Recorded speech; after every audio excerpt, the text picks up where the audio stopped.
അർച്ചന ചേച്ചി LLB സീരിയലിൻ്റെ latest episode റിവ്യൂയിലേക്ക് എല്ലാ കൂട്ടുകാർക്കും സ്വാഗതം. മഞ്ജു അങ്ങനെ JK കാണുമ്പോൾ ഇരിക്കണോ അതോ എന്താ പറയേണ്ടതെന്ന് അറിയാതെ മഞ്ജു ആദ്യം അമ്പരക്കാണ് കേട്ടോ. പിന്നീട് അതിന് ശേഷം മഞ്ജു ഇരിക്കാൻ പറയും കേട്ടോ. ആ സമയത്ത് JK ചോദിക്കും അർച്ചന ഇല്ലേ എന്ന് ചോദിക്കും. ഉണ്ട്, വിളിക്കാമെന്ന് പറയണം. പിന്നീട് അർച്ചന വരികയാണ് കേട്ടോ. ഇവിടെ ആരും ഇല്ലേ ചോദിക്കുമ്പോൾ ഇല്ല ചിന്നു എവിടെ ചോദിക്കുകയാണ് കേട്ടോ. ചിന്നു ഇവിടെ ഇല്ല, ചിന്നുവിൻ്റെ അച്ഛൻ്റെ വീട്ടിൽ പോയിരിക്കുകയാണ് ചോദിച്ചു. അതെന്താ കാരണം ചോദിക്കുമ്പോൾ ഇല്ല, അവൾ ഇടയ്ക്ക് അങ്ങനെ പോയി ഇരിക്കാറുണ്ട്. പിന്നെ രമ്യ മൂന്തനും കൂടിയിട്ട് വേറെ എന്തോ ഒരു ഡോക്ടറെ കാണാൻ പോയിരിക്കുകയാണ്. ഇവിടെ മഞ്ജു മാത്രമേ ഉള്ളൂ എന്നിങ്ങനെ പറയുകയാണ് കേട്ടോ. എനിക്കും ചിന്നുവിനും തമ്മിൽ ആ ഫോട്ടോ ഞാൻ കൊടുത്തിരുന്നു. ആ ഫോട്ടോ കൊടുത്തതിന് ശേഷമാണ് അവൾക്ക് ഭയങ്കര തെറ്റിദ്ധാരണ. ആ ഫോട്ടോ എവിടെ, എനിക്കൊന്ന് കാണണം എന്നിങ്ങനെ പറയണം കേട്ടോ. അതേസമയം അർച്ചന ആ ഫോട്ടോ എടുക്കാൻ പോകുമ്പോൾ വേണ്ട, മഞ്ജു പറയും ഞാൻ എടുത്തിട്ട് വരാം എന്ന് പറയണം കേട്ടോ. മഞ്ജു എന്നിട്ട് ആ ഫോട്ടോ കൊണ്ടുവന്നിട്ട് JKക്ക് കാട്ടണ പോലെ കാണിക്കുകയാണ്. അതേസമയം ചന്ദ്ര പഴയ ഫോട്ടോ കൊടുത്തിട്ടുണ്ട്, ഒറിജിനലായിട്ടുള്ള ഫോട്ടോ കൊടുത്തിട്ടുണ്ട്. എന്തെങ്കിലും ഒരു പ്രശ്നം വരുമ്പോൾ ആ ഫോട്ടോ നീ കാണിക്കണമെന്ന് പറഞ്ഞിട്ടുണ്ട്.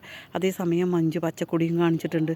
അതേസമയം മഞ്ജു ആ ഫോട്ടോ എടുത്തിട്ട് വരുമ്പോൾ തന്നെ ദൈവങ്ങളെ ക്ഷമിച്ചേക്കണേ എന്ന് പറഞ്ഞിട്ട് ആ ഫോട്ടോ കൊണ്ടുവന്നിട്ട് JK കാണിക്കണം കേട്ടോ. JK പറയാം അത് തന്നെ, ഇത് കുഴപ്പമില്ല, അത് തന്നെയാണ് എന്നിങ്ങനെ പറയും. പക്ഷേ അർച്ചനയ്ക്ക് ആ ഫോട്ടോ തിരിച്ചിട്ടാണ് കാണിക്കുക. അർച്ചന ആകെ മൊത്തം അന്തം വിടുകയാണ് കേട്ടോ. കാരണം ചിന്നു പറഞ്ഞ കാര്യങ്ങളൊക്കെ ഈ ഫോട്ടോയിൽ ഉണ്ടല്ലോ, ചിന്നു പറഞ്ഞത് സത്യമാണോ എന്ന് പെട്ടെന്ന് തന്നെ അർച്ചനയ്ക്ക് തോന്നുന്നു കേട്ടോ. അർച്ചന അതേസമയം പറയും എനിക്ക് വേഗം കോടതിയിൽ പോകണം എന്ന് പറയണം. JK പറയും എന്തോ ഒരു സംഗതി ഉണ്ടല്ലോ, എന്ത് പറ്റി, എന്താ മൂഡ് ഓഫ് ചോദിക്കും. ഇല്ല, എനിക്ക് പെട്ടെന്ന് പോകണം എന്ന് പറഞ്ഞിട്ട് അർച്ചന പോകാൻ ഒരുങ്ങുകയാണ് കേട്ടോ. അതേസമയം JKയും പോവുകയാണ്. JK അങ്ങനെ പോകുമ്പോൾ ആലോചിച്ചിട്ട് ഇങ്ങനെ പോകുന്ന സമയത്ത് തന്നെ വിജയ് ശങ്കർ അതിലേ വരികയാണ് കേട്ടോ. കാറും കൊണ്ട് വരികയാണ് കേട്ടോ. JK കണ്ടത് നിർത്തുകയാണ്. എന്താ വലിയ പ്രൊഫസറൊക്കെ ആണല്ലോ, എന്താ കോളേജിലൊന്നും പോകുന്നില്ല, എന്താ അങ്ങനെ അലഞ്ഞു തിരിഞ്ഞ് നടക്കുകയാണോ എന്ന് ചോദിക്കും. അത് ചോദിക്കാൻ താൻ ആരോ ചോദിക്കും, എൻ്റെ കുട്ടി അവിടെ പഠിക്കുന്നുണ്ട്, അതുകൊണ്ടാണ് ഞാനൊരു പാരൻസ് എന്ന നിലയിലാണ് ഞാൻ ചോദിക്കുന്നത് എന്ന് പറയും. ഞാൻ എവിടെ പോകണം എവിടെ പോകണ്ടെന്ന് തീരുമാനിക്കും താനല്ല പറയും. അത് ശരി തന്നെ, പക്ഷേ താൻ എൻ്റെ ഭാര്യയെ കാണാൻ പോകണ്ട എന്ന് പറയും. തൻ്റെ ഭാര്യയോ, എനിക്ക് എപ്പോൾ കാണാൻ പോകണം തോന്നിയോ അപ്പം ഞാൻ പോകുമെന്ന് JK പറയണം കേട്ടോ. അത് കേൾക്കുമ്പോൾ വിജയശങ്കറിന് കലി വരികയാണ് കേട്ടോ. വിജയശങ്കർ അങ്ങനെ JK അടിക്കുകയാണ് കേട്ടോ. രണ്ടുപേരും കൂടി ആ റോട്ടിൽ നിന്നിട്ട് അടിപിടി കൂടുകയാണ്. അതേ സമയത്തായിരിക്കും നമ്മുടെ രവി വക്കീൽ അതിലേ വരിക കേട്ടോ. രവി വക്കീൽ വന്നിട്ട് പറയും എന്താ സാറേ നിങ്ങൾ ചെയ്യുന്നത് എന്ന് ചോദിക്കും. ഇനി മേലിൽ നീ എൻ്റെ ഭാര്യയെ കാണാൻ പോയെങ്കിൽ പറഞ്ഞിട്ട് വിജയശങ്കറൊക്കെ ദേഷ്യത്തോടെ JK അടിക്കാൻ പോകണ്ട. JK ആണെങ്കിൽ ഒട്ടും വിട്ടുകൊടുക്കുന്നില്ല. എനിക്ക് എപ്പോൾ കാണണം തോന്നണോ അപ്പം ഞാൻ പോയി കാണുമെന്ന് തന്നെ JKയും പറയണം കേട്ടോ. പിന്നീട് രവി വക്കീൽ രണ്ടുപേരെയും കൂടിയിട്ട് പിടിച്ച് മാറ്റിയാണ് കേട്ടോ.